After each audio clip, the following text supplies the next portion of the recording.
Hello, welcome to the M.A.D journey, a video blog about my trials in getting my son back through the always incredibly dreaded court system. One of the biggest questions that I used to get a lot, I get from time to time now too, is how did you end up with someone like that?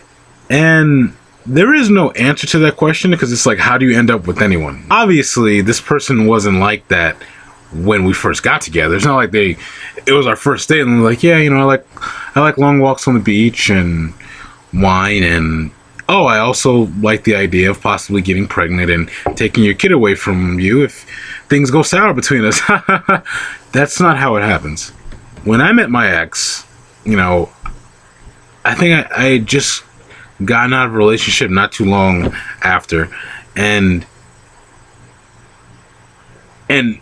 for all intents and purposes, I thought she was pretty cool. We got along pretty well. I introduced her to things. She introduced me to things. It was cool. I mean, there were some little red flags here and there, but my mindset at the time was thinking like, well, she has her issues. I have my issues. I mean, maybe I can help her out. That's when, we start to hear kind of convenient advice. Like, whereas there'll be some people that will probably tell you like, yeah, but down the line that won't be so good.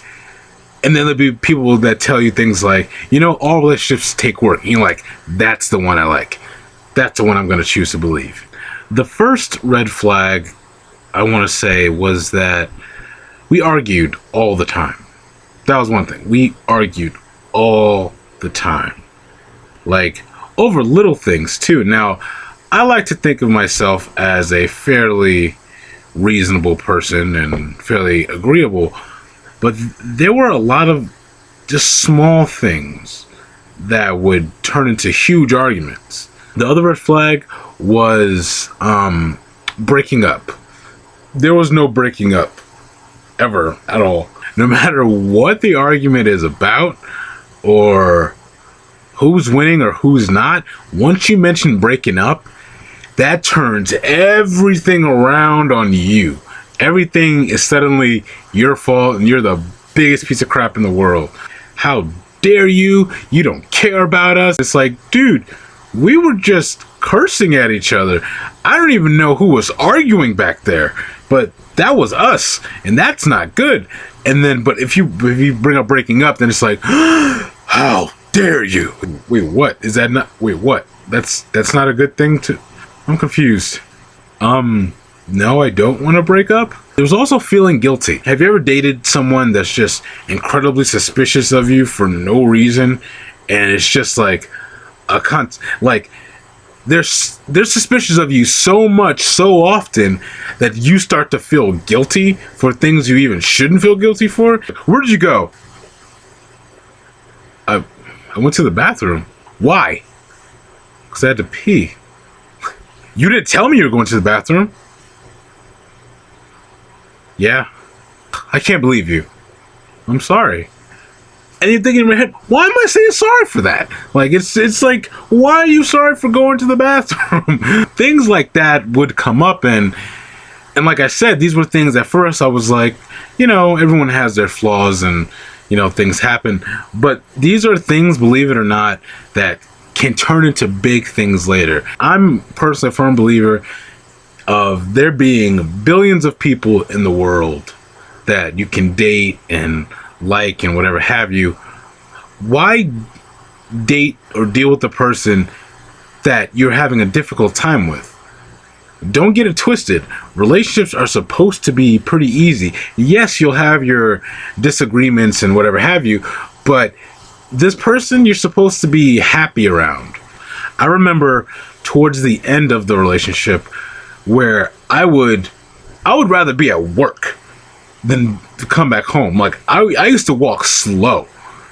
We had like little apartment thing. I used to walk home like slow. I was like, man, I can't wait to go back to work again.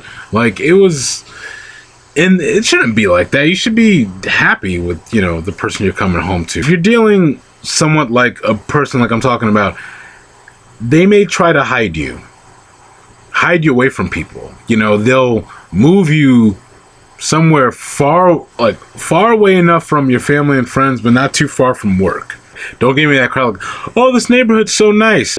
Yo, there's nice neighborhoods like 2 towns away in every town pretty much. So don't give me that crap. Like, there's nice areas around there. They just want to make you live in the boondocks so then they can have you all alone in like a little freaking swamp baby. So no, don't do that. I don't know where Swamp Baby came from. I just thought about that. It makes no sense at all, but I'm just going to keep running with it. And they use sympathy to kind of get what they want. They make themselves victimized so you can feel guilty and feel bad for them and then get sucked back in, you know, which is, I'm guaranteed this is going to happen mostly on breakups, especially. It'll go from making you seem like the worst person in the world, and then you mention breaking up, and then it's going to be, oh, how dare you do that? What am I going to do? Poor me, poor me.